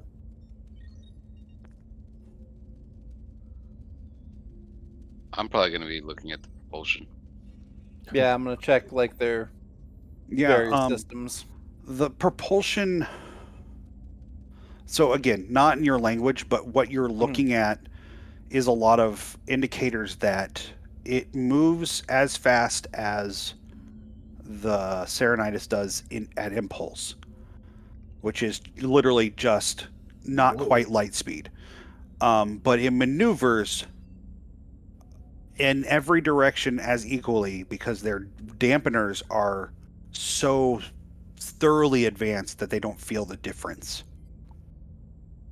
Would you, the captain turns and says, would you care to take a quick ride?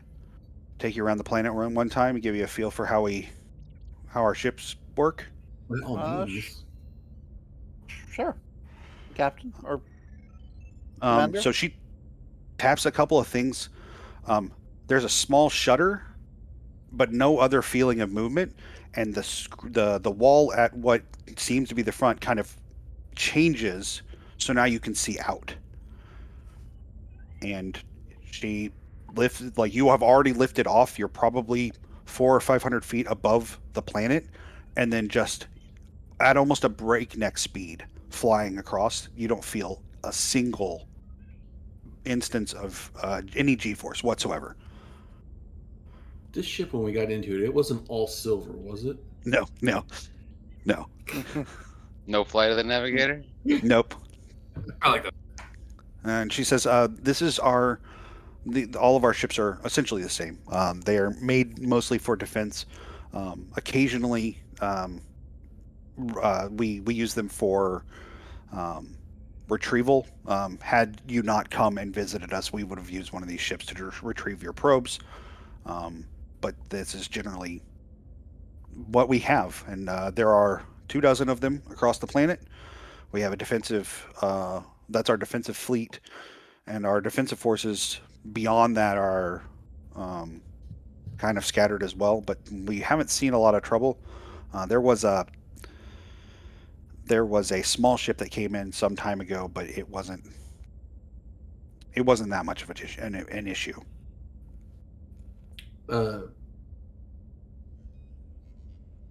Did they attack or? They refused hails and powered up weapons, and we just responded in force. I'm going to describe. I can show you, and she taps a couple of things, and up where you're seeing out is now just essentially a screen, and it replays what looks like a Cardassian ship, like a small Galer class, comes out, and like the ships kind of move and beat in on it and stop far enough away that they're not in danger.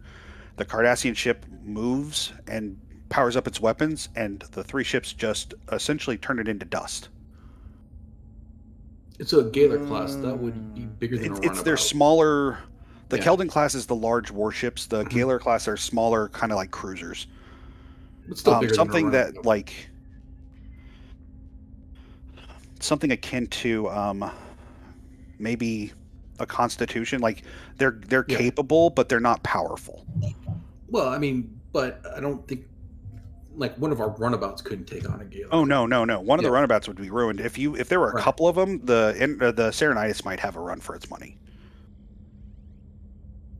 And it was modern design too, as far as we can tell from the image. You'd have to guess.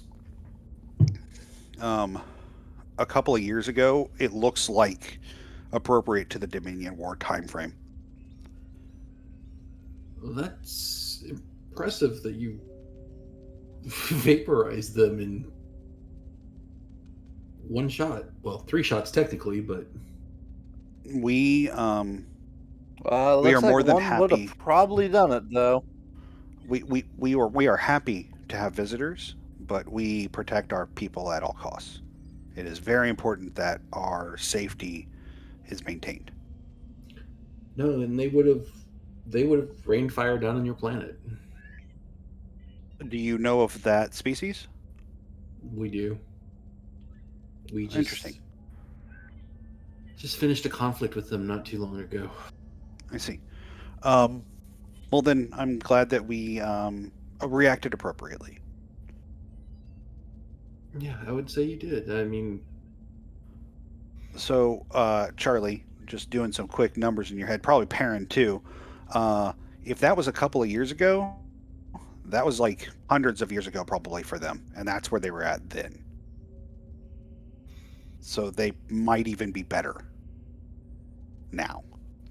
I was already thinking that when you said that the impulse of this thing was as fast as the Serenitis at impulse. I mean, if they had warp technology, you wouldn't be able to outrun them. Yeah. So Yeah, the no, ship, these are nobody to mess with. yeah, the ship like keeps moving. You see there are poles. It's just frozen ice, no landmass underneath either of them, and you it's a few minutes of total flight before you're right back where you were and it's beginning to land. Good grief. We don't have a way to we don't have a way to. No, it sounds silly to text each other, correct? Like, Not so nearly- much. Yeah, I mean, if you all had pads, you could send messages back and forth, but Tricorders that would can? require pads. I think only Charlie brought a pad. Yeah, But I mean, tricorders can't. I mean, technically, I guess Send tricorders could.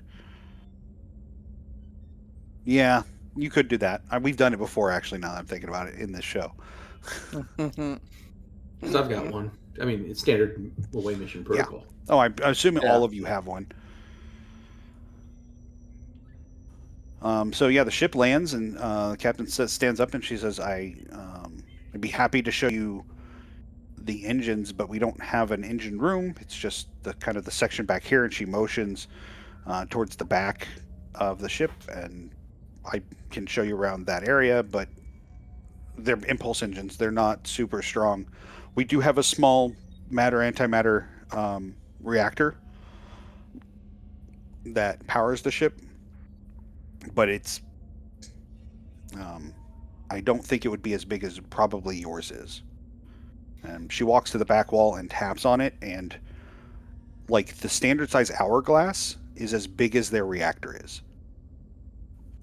Good lord. She says, "This is it," Oh, wow. and it's doing the same like coloring like flashes that you would expect. But she says that this powers the ship indefinitely. Once we installed these on the ships, even with upgrades, we've never really changed out the reactor. It does a pretty efficient job. And you still have the technology to make more if you needed them, I would assume. Oh yeah, absolutely. Our engineers are always looking for new ways to do things, but we make sure that what is tried and true, we keep knowledge of. I can only imagine what it'll be like What- if we, when we leave, come back 3 hours later and the technology advances that you guys have. I would guess that we don't advance as fast as your species would, given the same time frame here. But we don't have. Typically, we've found that our most advanced time, our times where there's most advancements, is during conflict, and we don't have a lot of conflicts, so our advancement comes slower. That is curious. I mean, have you ever had war on your There were planet? wars millennia ago. There were conflicts after that, but our species eventually settled on its own. The That's the the goal the for the anybody. understanding that your neighbor doesn't have harmful intent when they make a choice helps kind of bring us back around to looking at a greater whole. So you all don't even have a crime problem here, do you? Um, there are Murder. times that things can happen, but honestly, crime is usually petty fights, or Okay. if some particular, I believe your word is divorce. If some particular divorce gets rough, things can be said by either side that there are punishments for. Threats are often a thing that we look at first and can be held against the person making the threats as a criminal offense. But violent crime is very rare. We haven't had a murder in probably 75 years. Wow. I wish the same could be said for human history. We have not read too much on your human history. We were more concerned with the current political entity we were dealing with, and so we know much about the Federation. And you have had more conflicts in your Federation than I think we've had in 8,000 years. Get ready to dive into human history and the conflicts that were there. I'm happy to say that Federation, with the conflicts notwithstanding there, is definitely more enlightened and advanced than my planet used to be. Charlie, can I get you to give me a science and reason roll? Or reason science roll? A reasonable request. Subspace fields will A apply. science request. 3 successes. Fantastic. So as you went around the planet, your tricorder has been running this whole time. Like you turned it on to scan the food, and then just didn't turn it off. Something below the surface is generating some sort of bubble. The bubble goes all the way out to where the beryllium is, but you're not detecting any waves or frequencies. Nothing. Just that there is something that there's a power source under the like deep underneath the crust that is generating out that distance. Another bubble is essentially beneath the planet's surface. Mm-hmm. That's affecting the flow of time around the planet. Mm-hmm. Charlie's going to compare that to the readings that we took with our most recent encounter with the Davidians. The Davidians was a very primitive version of whatever this is. Oh, we found their home planet. There is no tachyons involved. You'd have to spend some time really studying it, but something with the beryllium makes this possible, which also means that it's something that can be shut off. Which I'm So sure it's they're like the aware of. Davidians' time bubble, but is this clearly artificial in nature? Yes. I'm going to share that with the rest of the crew. In front of the Are you sharing that in front of the? No, I had to sneeze. No, like I want to like powwow, which would be Okay. hard to do because they're mostly psionic species. But I really just want to show everybody our readings, where no one else is going to be looking at them. Levrin looks over them and kind of leans in close and says, "We should not say anything. We shouldn't disrupt their natural situation if we don't have to. The power imbalance in this area would be catastrophic.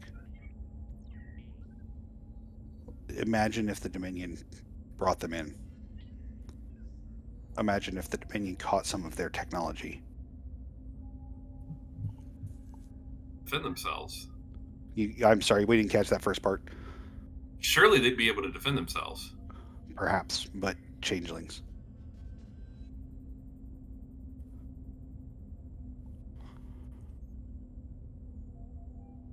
Something we should investigate it just to find out what it is. I mean, it's artificial, but if this is the more advanced version of what the Davidians use, what if this is the next stage in the Davidians' evolution?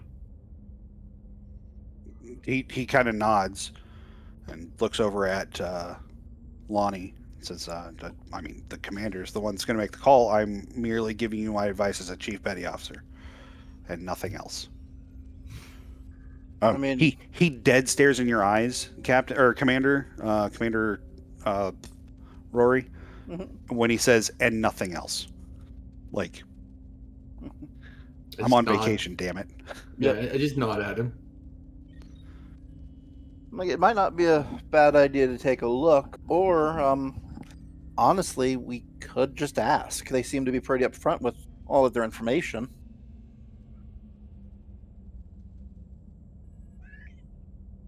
That's a fair assessment of the situation so far. They don't seem to hold much of anything as taboo as far as the questions we've asked. Yeah, and I think things would be a lot better off if we asked and they denied us, because we're, at least being open about our intentions. And that seems to be what they favor above all. Their sensors are better than ours, so it seems unlikely that they are not already aware of whatever this energy source is. So I don't see how we're going to disrupt any natural orders by asking them about it. Unless they're like, all of a sudden, oh god, they know our secret, we must end them. Davidians in I mean, they're disguise. going to end us anyways, because, their technology is so far ahead of ours. We're SOL anyways. Commander, remind me when we get back to the Serenitis to take you to some motivational speaking courses. Okay. Tob is not the most socially adept. So are you approaching Zoku and Kosla? I would let Charlie take the lead on that so that they can ask the questions unless they don't want to. I mean,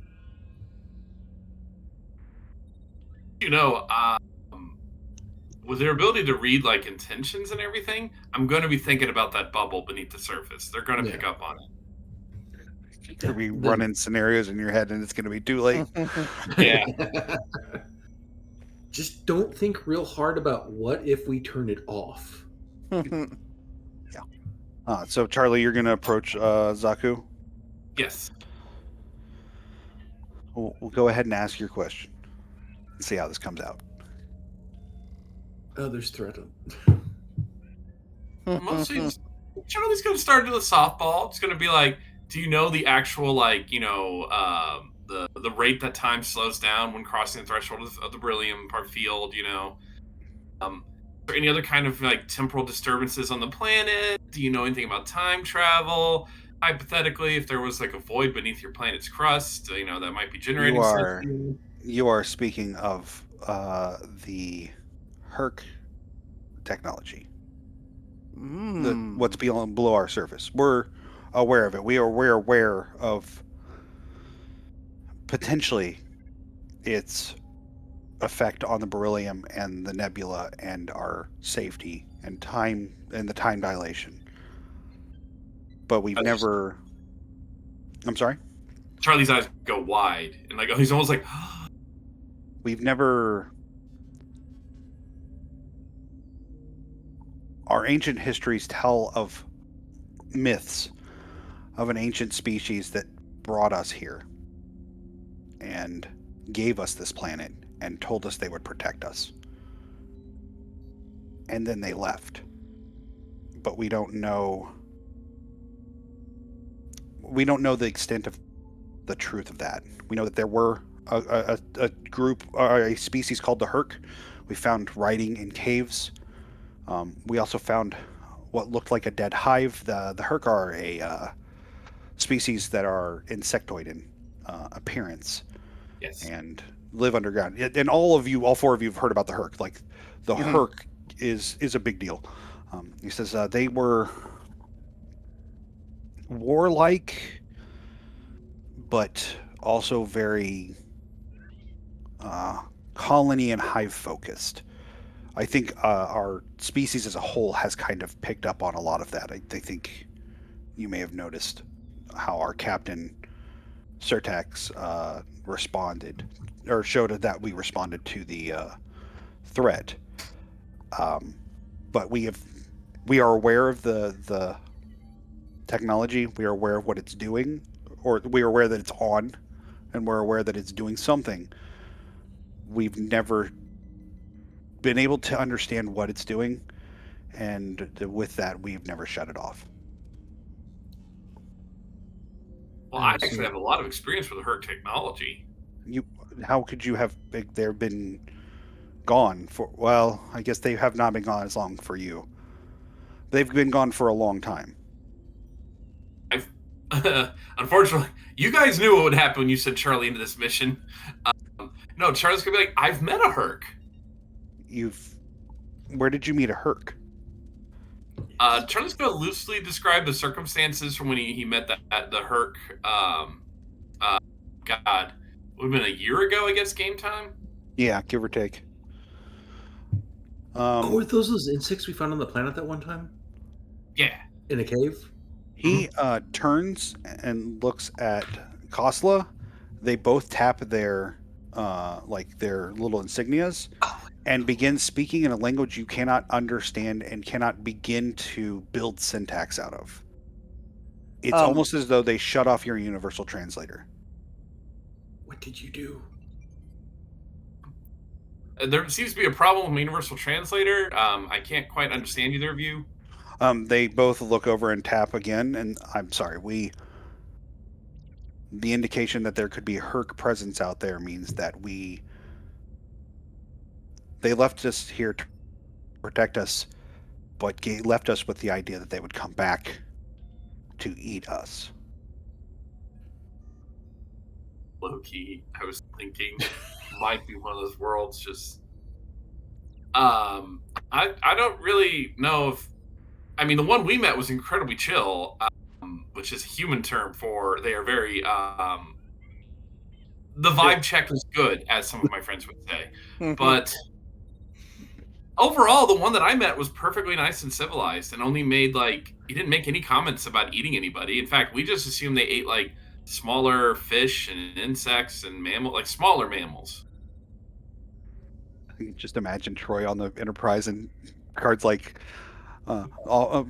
mute us. What do you get? The vibe check's pretty chill, Captain. Vibe check's pretty chill. Oh, I apologize. My leg has fallen asleep. No, And doing things. We would know that the Herc technology, that they're more advanced than the Herc technology. Yeah, but okay, so just a quick rundown of what Charlie's going to tell you anyway, because Charlie's already figured it out. Probably a couple thousand years ago in your time, the Herc dropped these people off here and put up a force field.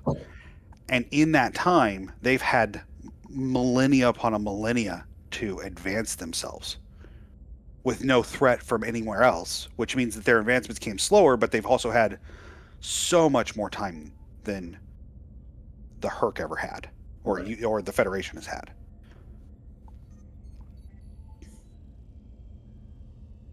I think we can convey that to them, that they would be able to defend themselves if the Herc ever did return.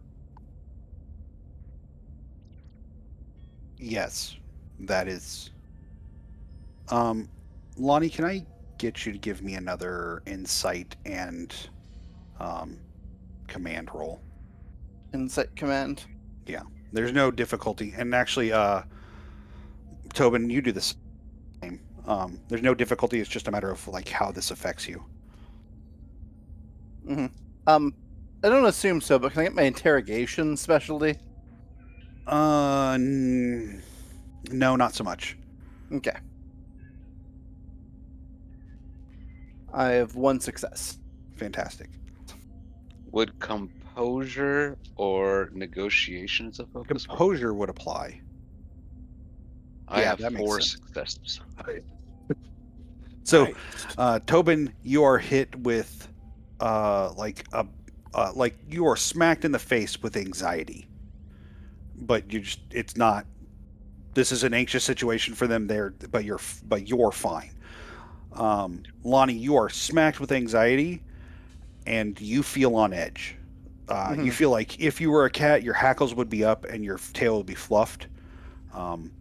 And you recognize for a second that you've kind of made yourself bigger and more imposing in your stature, and then kind of just calm down and relax. Take a deep breath. And Take my hand off the phaser.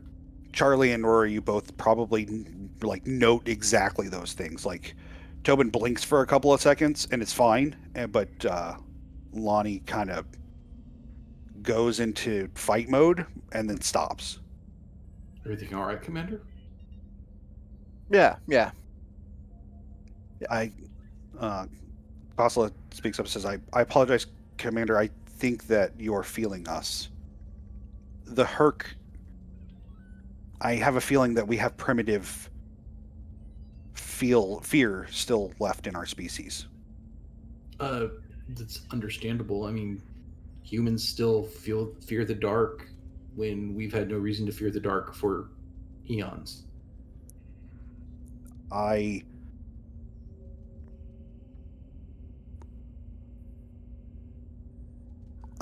so very sorry, Commander. So the 4 of you wake back up on the Serenitis. In the runabout. The Serenitis is outside of the nebula, and as you wake up, you remember everything to that moment, except that there was a flash. But those memories are leaking out of your head very rapidly. I'm going to pull out my, I guess the tricorder, and start recording everything I remember. Oh, yeah, makes sense. The sensor logs, Charlie, for anything that's scanned on the ship are gone. Even from like my tricorder? Yep. Sir, they have removed all the information that we have gathered from the away mission.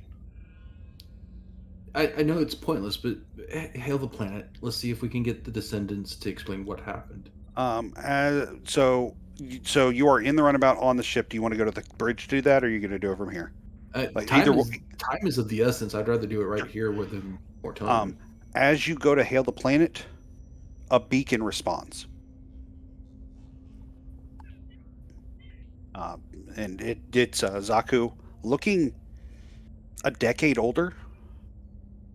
And he says, Commander, I apologize. This is a pre-recorded message. You will not remember what happened, and we would ask that you do not come back. If the Herc remember us, we'll deal with them. But any attempt or any possibility that they could get help through you would be devastating. You and your crew have shown kindness and reminded us that there are others out there that we want to meet, and I would not wish to see you get caught in the middle of that. They didn't even give us a chance to explain.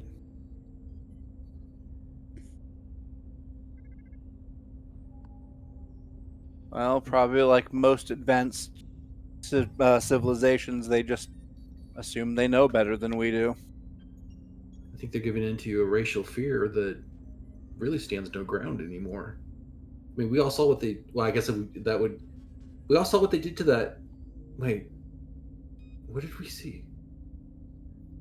Well, Commander, with all due respect, given their telepathic and psionic natures, while perhaps their technology would, allow them to defend themselves in certain ways, the Herc might be able to inflict incredible amounts of harm on them just by making an attempt, or perhaps some other psionic or genetically engineered way. Could be. Of note, Levram is not on the runabout. Oh, Oh, damn. scanning for him immediately. Running a quick sweep. Who? Yeah. You do remember Levram. He is not on the ship at all. Can we get a read if he's... Oh, he'd be gone by now, I bet. They keep him? Well, It must have been his choice. I can't imagine they would kidnap one of us. but we weren't given the choice. Lonnie, as you are typing out your, trying to record as much as you possibly can about this, you do, realize, when you recognize that Levram's not there, there is a, standing message on your tricorder. All right, I will go ahead. I'll tell the commander. I've got a message from Levram, it looks like. What does he say? So you tap it, and it kind of pops up just like a regular entry, like log entry. Yeah. It says, commanders, due to some injuries on one of my missions, turns out I'm not susceptible to their particular form of knockout ray. I was left awake, and I've chosen to stay where it makes me happy. I apologize, but I must tender my resignation with Starfleet. I'm going to help them prepare, and in exchange, they're going to let me live here in peace. And probably let him have all those dishes that he wants, because that makes him happy. Mm-hmm. She's going to be standing outside their door screaming. And at this point in time, there's probably nothing we can do about it, because he's probably already dead. Yeah. This is going to be a long report to Captain Halada. Or a short. Yeah, I mean, True. We don't know anything. Now, are we completely forgetting everything, or do we know advanced species? They want to be left alone. They mean us no harm. all you know is they want to be left alone, and that you know that the person on the recording that responded to your hail is Zaku, and he had a aide with him, but you don't remember his name, and that is essentially it. You know that they were advanced, but nothing about the ties to the Herc are anywhere in your brains. Then what? Well, didn't Levram just say he's helping them prepare? But he didn't say prepare for what? He didn't say prepare for what. Yeah. Gotcha. Could he be preparing for the Herc? Do they think the Herc are gonna I think the Herc are gonna come back essentially in a big way? Because last time we checked with the Herc, they were just one. It was one Herc and a bunch of eggs, correct? Yeah. Maybe they're preparing for the Davidians. This technology is supposed to be advanced Davidian technology, isn't it, Charlie? It seemed like it was a more advanced application of Davidian technology. I mean, if it's an advanced civilization, maybe they do have something to prepare for. I mean, anybody else would just be out of luck if the Davidians showed up to consume you. Well, surely with modern replication technology, the Herc wouldn't need to consume living creatures. So one of the things that is posited by Klingon scientists, and since you have Klingon cultural studies as your focus, Charlie, this is something that would have been in background, is that at one point in time, the Herc were almost like locusts going from place to place and devouring everything. And they did eventually become, they were already spacefaring. They eventually became just warlike. And then that may have calmed down. But a lot of their hives were kicking out warriors to go and eat for a time. Given the time frame that you can't remember anymore, that would connect here, but also it's all kind of timey-wimey melty in your brain So it's really kind of unclear. Can't help to feel like we had a chance at making some friends, but apparently did something wrong? I don't know. I mean, it's all kind of blurring together now. Does Charlie remember that he mentioned the Herc? Nope. It's kind of gone. Then Charlie is blameless, as it should be. Unless it appears in my report. Yeah, that's kind of the story for tonight. I don't know that John's back quite yet, but that's okay because starting on the 20th, here on Rook and Rasp, we've got Redemption podcast coming on to play Smuggler's Blues, which is an Edge of Empire actual play. So you should definitely come check that out starting February 20th at 8 p.m. That's a limited series, so like it's not going to go on and on like Star Trek does. So that should be cool. We do want to thank. I'm going to butcher this, and I'm so sorry. Rylchi86 for your follow. Thank you for joining us. We also had a cheer earlier tonight from Sergeant Wolf, who also bought Threat. So that was fun. Oh, by the way, I did spend all of my Threat for teleporting you and wiping your memories. Sorry. Ooh. But yeah, that's been our episode tonight. This was Breathing Easy, and we will be back next week with what did I name the episode? Oh, with Icarus and Daedalus is the name of the episode next week.